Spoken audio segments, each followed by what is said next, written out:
10 dangerous mistakes every investor makes. Peter Lynch. Everybody wants to try their luck in the stock market and come out victorious. However, of all the people, really very few reach the pinnacle of their investment journey. And for the ones that do, we don't know their strategies, but we do know for sure that there are certain mistakes they avoid at all costs. These common mistakes are often overlooked by new investors, and Peter Lynch, an American investor, is here to tell you and take you through all of these mistakes.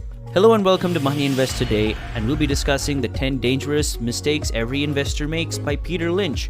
Join our channel by hitting the subscribe button and clicking the bell icon to be updated on our new uploads. Without further ado, we'll introduce you to a highly influential businessman. During his time at Fidelity Investments, Peter Lynch averaged an annual return of 29.2%. So stick to the end of this video to find out the mistakes he avoided throughout his career. Let's dive right into the first mistake. Invest in what you know, and that is perhaps the most famous of all of Lynch's quotes. But it's often misunderstood. Lynch is not advising you to buy stock in a company simply because it makes your favorite product or service.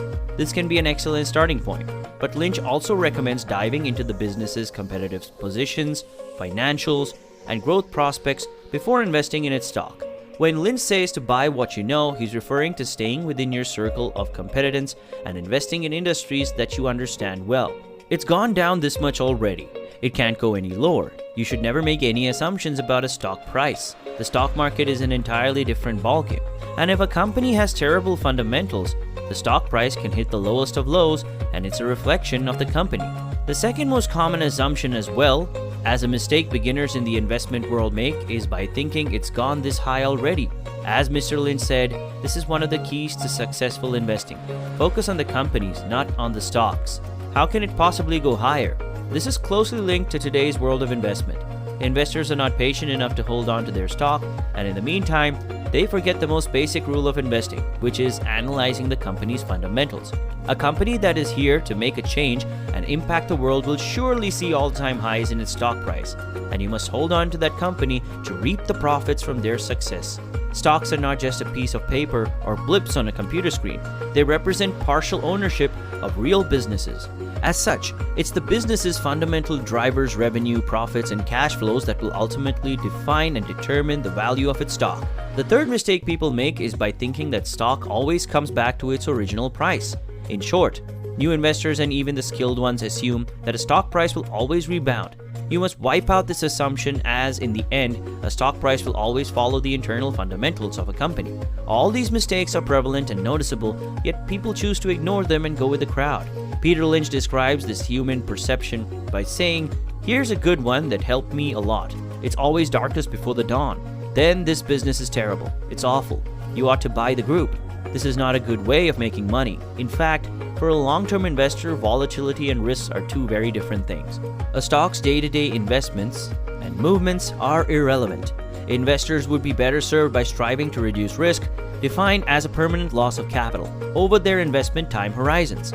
In this regard, a keener focus on quarterly and even better yearly operating and financial results would be of greater use than a cursory look at often misleading daily headlines. The typical big winner generally takes 3 to 10 years to play out.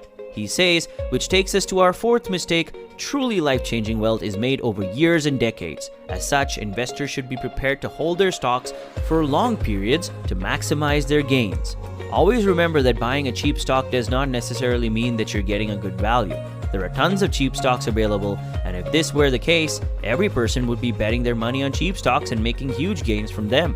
Not surprisingly, the fifth common mistake is how much more can I lose? Always remember that buying a cheap stock does not necessarily mean that you're getting a good value. There are tons of cheap stocks available, and if this were the case, every person would be betting their money on cheap stocks and making huge gains from them. We've always heard that buying a stock when it's at its lowest is like buying it at a discount. We value your enthusiasm, so don't forget to subscribe to the Money Invest YouTube channel and ring the bell to be informed of new episodes, and keep watching. Number 6 is time. Time is on your side when you own shares of superior companies. Investing in great businesses can give you a valuable edge. Companies with powerful competitive advantages often grow stronger over time as their weaker rivals fade away. Moreover, elite businesses can generate bountiful profits for decades, giving you plenty of time to compound your gains. The seventh mistake that many investors make and is thinking conservative stocks will protect them from ups and downs in the market. Companies are incredibly dynamic, and each company is vulnerable to outside attacks. There is no doubt that conservative stocks have demonstrated stable growth in revenue and profit over a long period, but you must consider the possibility of new companies emerging and bringing down their competition. You must never get emotionally attached to your investments. Many investors have this fear of missing out. This brings us to number 8, mistake from Peter Lynch's notebook. The primary thing to consider and be aware of is that you should focus on stocks and companies, and ignore the rest. Another perception new investors have in mind is that if the stock is going up, they're right, and if the stock is going down, they're wrong. This mindset is really common and clouds your judgment in the investment world. Stocks go up and down for several reasons and several times during a year, and these ups and downs do not mean much in the short term. You must look at the bigger picture, which is a long-term investment. The 8th mistake, as Mr. Lynch said, all you need for a lifetime of success is investing in a few big winners, and the pluses from those will overwhelm the minuses from the stocks that don't work out.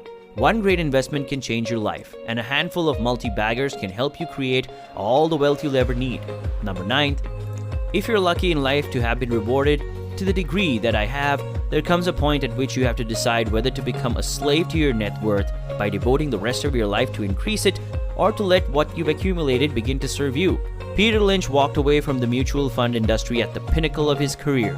Rather than spending more years chasing more money, he used the wealth he created to live a full life. Perhaps that's Lynch's greatest lesson of all.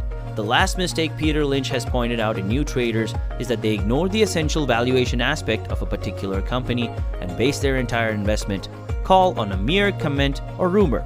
Always keep in mind that you're investing your life savings into something, and to benefit from that investment to the fullest, you must do your due diligence and negate all kind of hype, news surrounding a certain stock. Now, if you zoom out a bit, you'll realize that these mistakes are not only made by beginners, but they're also made by experienced and seasoned investors. Everything boils down to how well you control your emotions. And the world of investments as well. Those who are on top are usually the ones having supreme confidence in their judgment, which is based on fundamentals rather than emotions. When you're aiming to reach the top of the mountain, it's usually wise to closely follow the footprints of those who have successfully made the climb before you. Your odds of investing successfully can increase exponentially if you learn and apply Lynch's advice in the stock market. And now that we've reached the end of this video, please wait and make sure that you leave a like and subscribe so you can join the Money Invest Squad and be a part of the channel. Thanks for watching this video.